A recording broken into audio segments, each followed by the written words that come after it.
I am this close to finishing the second draft of the first book of my 7-part book series. And instead of feeling relief, I am stressed and completely paralyzed from decision fatigue. Because not only do I want to stick the landing of this book because I rewrote the entire trope, which we will get to in a second, but I also have 3 options for my next project. And I'm not sure what I'm gonna do just yet, because all 3 of these options make perfect sense to work on next, and all for very different reasons. But each time I'm like, I'll work on this next, I think, well, but what about this project? And it's just a never-ending cycle of me not being able to make a freaking decision. So that is what this video is going to be. Not only a writing update, but also I'm gonna make that decision right here, right now, on camera. But before my existential crisis, let's talk about what I did write in April, because there is a major win here. If you've been following along with my writing updates, you know that I have been writing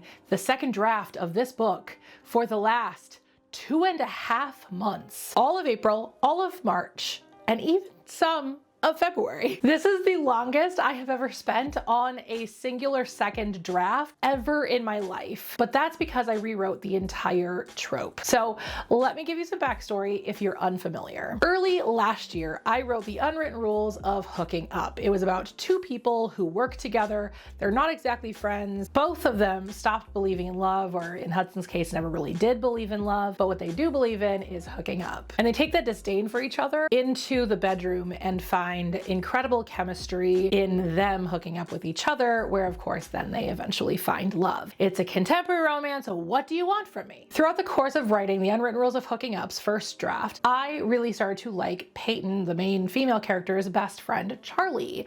And I thought, man, I really want to give her own book. So I wrote a second book and decided to make it a duology. Then some side characters in that book demanded their own stories too, so it became a 7-part book series. I have written 6 of them because my whole plan is to basically write one big book that is separated into 7 different parts, is the idea. Now, I know a lot of authors tend to write a book, get it ready, put it out, write the second book in the series, put that out later, but that's not the way I want to do things. I want this to feel completely fluid.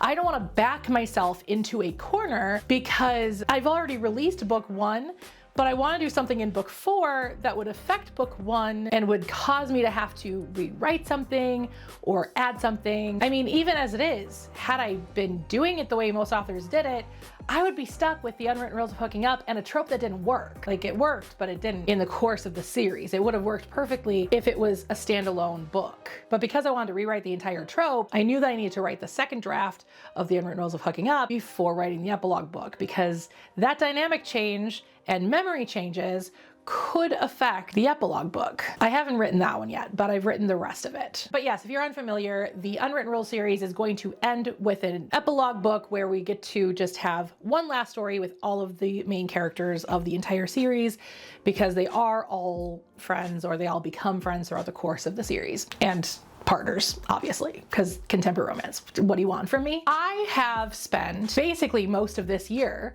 with the Unwritten Rules of Hooking Up, and I'm almost done, which means that I need to pick my next project, and I need to do it soon. I am likely finishing the second draft before this video is even edited. And I've narrowed it down to 3 different choices. The most responsible choice, the choice I'm actually most excited about, but the choice that honestly kind of makes the most sense. Let's break it down. So earlier this year, I had written the first draft of a standalone book called Between the Vines, where it's a contemporary romance set within a vineyard, essentially, because I love wine. Another option would be to work on the second draft of Jamming Together, which is the second book of the series, the book that actually made the series a series because it was Charlie's book. And the third option would be to finally write the first draft of the epilogue book. Let's break down the pros and cons to each of these options. Between the Vines is the most responsible option, in my opinion, because it can be released a lot sooner. It is a standalone book. I could theoretically release it by the end of this year, if not early next year. And quite frankly, it worked really well with price check on love last year when I was writing all the first drafts of the series, because I was working on this in between those drafts. Because if you don't know how I like to draft, I like to give my drafts time to breathe, time to simmer, however you want to put it. I don't immediately move into editing when I write a draft. Let my brain forget about it for a little while, work on something else so that I can return to it from more of a reader perspective than the author who just wrote it. If you want me to do an author tips video at some point talking about this theory of mine and why I write the way that I do, let me know in the comments, because I would love to break it down, my theory about all of it, how I view drafting and things like that. Yes, it's slower, but quite frankly, I feel like the quality that comes from my books speaks for themselves. Between the Vines would also be the least stressful of all of the different options because I don't have pre-existing lore.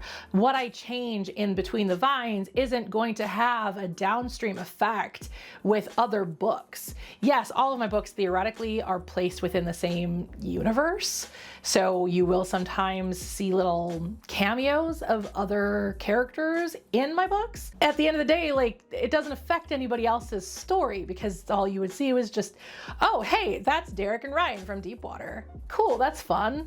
It's not really going to affect Deepwater at the end of the day. So the pro to the most responsible choice is the fact that I could be working on a book that I could be releasing soon versus working on books that will not be released this year or early next year, possibly as early as late next year if I really buckle down and not spend 2.5 months on a draft. But I could release Between the Vines a lot sooner. The con to that is I have built up a great momentum. I am excited about this series in a way that I was early last year, and I would love to play more with these characters and play more within this universe. And like I said, I'm really excited about the prospect of option number 2, which does that mean that option number 2 makes better sense because I'm excited for it. Anyway, let's talk about option number 2.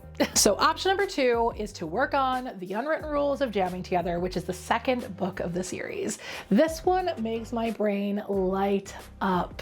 Like I said, I have spent most of this year in book 1 and relearning what I loved about Charlie and being so excited to really dive back into her story and see where I can take her story now that I've changed a few things from book 1 that will affect book 2 and her dynamic with some of the other characters, especially one in particular, which that dynamic is going to shift almost completely. Not trope changing worthy completely, but it's going to change their dynamic a decent amount. There were elements of that book that I remember loving, and I cannot wait to revisit them. Also terrified because what if they're terrible? First drafts are supposed to suck. If you don't believe me, check out one of my videos up above. But at the end of the day, Charlie's book is right there. It is the next thing I could be working on. And Charlie is the reason that this became a series at all. If it weren't for me writing such a fun best friend, I wouldn't be writing a series. I would have just stuck with The Unwritten Rules of Hooking Up and it would have been a standalone and probably would have been out already. Or at least I'd be closer to it being out and I wouldn't have changed the trope. But then of course the con of this is I know that the Unwritten Rules series isn't coming out anytime soon. I don't want to get stuck in the loop of, well, now I finished Jamming Together, but now that's going to change Playing Dirty, which is this third book in the series, The Unwritten Rules of Playing Dirty. And so now I want to work on that book because now I'm excited about that book because of the changes that I know are going to be implemented in that book. And I don't want to get stuck in that loop for a series of books that I'm not going to be releasing late this year or early next year like I could be with Between the Vines. And then there is the third option, which kind of makes the best sense at this point, which is writing the epilogue book, which I've never said the actual name of because I want to keep that for a nice reveal later on. There is something about starting a brand new book, staring at a blank page with just me and my imagination, without any pre-written elements that I just have to rewrite. I love writing first drafts. I love every aspect of writing, honestly, but the first draft is kind of my favorite time because it's the time that I get to just escape into this world and learn about these characters and learn about the direction they want to take it. Granted, there's already established lore, so I would have to obviously fit within those parameters, but I have spent so much time with these characters already that I am already well aware of them, already aware of how they would interact with each other and how they would interact with certain problems. The problem with doing the epilogue book at this point is the same as working on jamming together. I don't want to get stuck in the loop, because again, what if writing the epilogue book makes me go back and do a third draft of the Unwritten Rules of Hooking Up? But that doesn't stop my brain from like being so excited about the epilogue book to the point that I am dreaming about it. So this is a really hard decision to make. And after having thought about it, because I wrote the outline for this video, I wrote some scripting details that I wanted to include, and now I have filmed it, it's still a hard decision. I think going with the most responsible choice is the best choice. So after I'm done with this first draft, I will be moving back into Between the Vines and do what I did with Price Check on Love,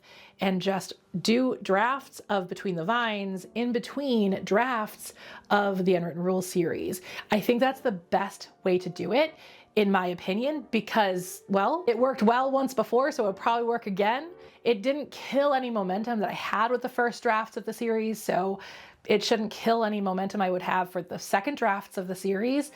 And it's kind of best of both worlds. I will be able to work on jamming together when I'm done with the second draft of Between the Vines.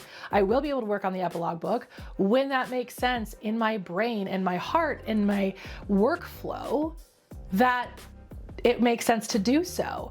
And it's coming. It's not like I'm choosing one and then the rest of them are being shelved forever. I just need to figure out which workflow makes the best sense. And quite frankly, Between the Vines makes best sense right now. So if you ever wanted to know what it's like in an author's brain when you're working on multiple projects essentially at a time, that's what it feels like. I know this is a very weird writing update, but I hope you enjoyed it. I needed more content because of the fact that it was literally just, I'm still working on the Unwritten Rules of Hooking Up. If you like this video, hit the like button. Let me know in the comments below. Like I said earlier, if you want me to do a bigger breakdown of how I view drafting and why it works for me and why it might also work for you if you're an author. And also if you want me to break down why I'm writing all of the books before releasing anything and why that, again, makes better sense in my brain. Anyway, let me know those things in the comments, and I will see you all next Thursday with a new Romance Tropes Decoded. So hit the subscribe button because you don't want to miss that.